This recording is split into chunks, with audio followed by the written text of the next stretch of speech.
Hey there everyone, this is Parking Team Shockwave, and today I'll be doing the deck profile of the Morphtronic Quasar deck you saw in sneak peek. If you guys have not seen the matchup, the annotation will be right here. But other than that, let's get started with the deck profile. Alright guys, so let's start with the monster lineup. I played 3 Morphtronic Self-Font, 3 Smartphon. Smartphon is the new card that came out of Secret Eternity. It gives a lot more consistency to the deck by first special summoning itself by banishing 1 Morphtronic monster from the grave. It also has the effect that if you roll dice, depending on the result of that die roll, you activate the top card of your deck and add a Morphtronic monster to your hand. And it's also a tuner, so it goes very well when going to like level 2, level 5, or even level 8 monsters. With the effect of Self-Fon's effect allow you to special summon a Morphtronic monster, ignoring these summoning conditions, so that works very well with Smartphone here. My other level 1 monster I'm playing is 2 Lantron. I experimented with this card for a bit. It does really help from time to time, but ideally I use Smartphone to go into the level 2, 5, or 8 summons, but sometimes I do use it to banish it so I can get out Smartphone or Self-Phone to my hand with the effect of Rom Tumen. I played a set of 3 of this. It's a level 3 tuner. By banishing 1 Morphtronic monster from my grave, I can add a Morphtronic monster from my deck with the same level as the banished monster. It's a pretty good effect. Next up, I played 3 Sculpin. Sculpin can get into a level 7 play, and ideally is basically power tools, as you can see here.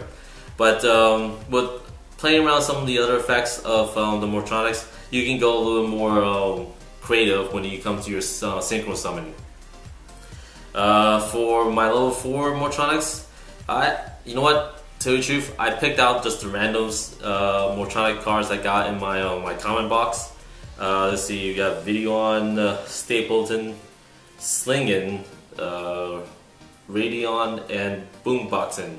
These are just random level 4s that I chose to go very well with the Sculpin's effect. And also I can go into like summon 1 of these and then switch summon Smartphone and go to a level 5. Honest opinion, I'll maybe just switch some of these light version of these Morphtronic monsters of the level 4s into Earth attributes. Say that I'll play more Stapleton rather than any of the other light versions we have here. I'm not really using them for their effects, I'm just using them just for another monster I can sync with. I think the most useful of all these level 4 Morphtronics is Slingin. I actually caught myself using its effect a couple of times to destroy a card before I can go off. And for the other 2 cards in my list, I play Go Up Globe and Redox. Redox is the reason why I mentioned play a little more Earth from level 4 monsters, so you can have something to like maybe banish or even activate its effect to reborn a monster from your grave. For the spell lineup, I played 3 Junkbox. Junkbox is basically your monster reborn in the deck. Also, I played a set of Morphtronic repair unit. It acts like a premature burial, but a little more restrictive in the ways of you kind of have to send a Morphtronic monster to the grave to activate the effect. I played 3 Reasoning. Reasoning was I think the ideal reason why I actually want to play this deck, because you have so many monsters with so many different levels that it's very hard for your opponents to predict. Desynchro, it works from time to time when you activate this effect, because usually my ideal plays basically have Hyper Library on the field, have Fulmer special summons itself, draw 2 cards, play Desynchro, get back maybe a level on the 2 level 1s, say Self-Phone and something else, maybe or Smartphone in the combination of the 2, and just activate the effect again, and then resync back to Fulmer Synchron and just draw more cards. Ideally the spell lineups to more consistently build out the Quasar. I play 2 DDR. There's a lot of cards now that vanish from the grave, say Rotom and Smartphone. I play 1 Iron Call. Iron Call, usually I'm using this to bring out Formula Synchron and from the grave back to the field, so I can go into Formula or even Nova. Foolish Burial is a must-have when you have playing a deck that's heavy, relying on the graveyard. I only play 1 Machine Dupe. I play 2 or 3 just because if you able to open up Machine Dupe and Morphtronic Quasar, you're able to pull out not only just Quasar, but also Shooting and Red Nova. 1 for 1 is also an ideal card to play when dumping unwanted cards from your hand and special summoning the Self-On to continue on with the combo. Snatch and Steal is a great addition to this deck just because of Morphtronic, well not Morphtronic, but Power Tool Dragon.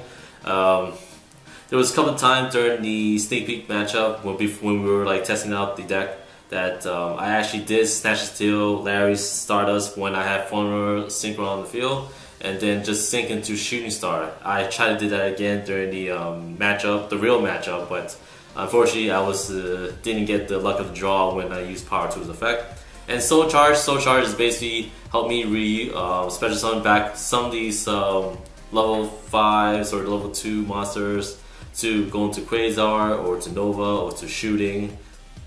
And that's pretty much it from the main board of the lineup. For the extra lineup, I played 3 Formula Synchron. I tried 2, but I saw myself needing the third one so many times.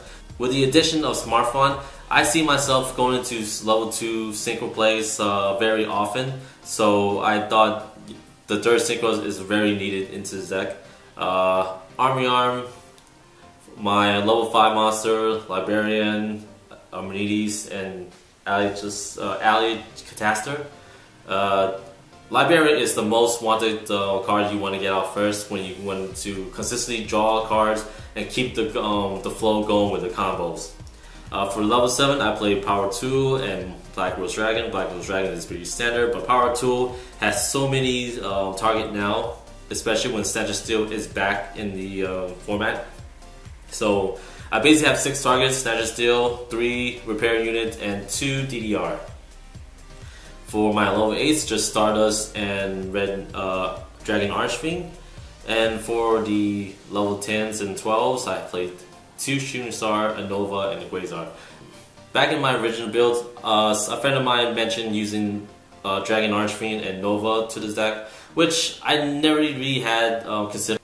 People always mention about Quasar, but I never gave it like a second look when it comes to Nova. But after I did, it really did like bring a whole nother type of way of playing this deck.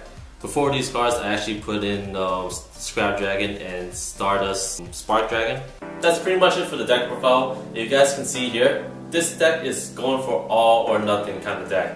This is basically a high risk, high reward kind of deck, and as you can see, this deck doesn't play any trap cards. It's all focused on going to Quasar, going to Shooting, going to Nova, and try to like swarm your opponents in first turn with all these big monsters. Sometimes you won't get the ideal hand, but you can work your way around it by consistently having Hyper Librarian and Fulmer keep allowing you to draw those 2 cards and see where you can play from there. So sometimes you have to might improvise your move to keep the flow going. But other than that, this is my deck profile. I hope you guys liked it. But other than that, if you guys like this video, please like, comment, and subscribe. This is Profle Shockwave, signing out.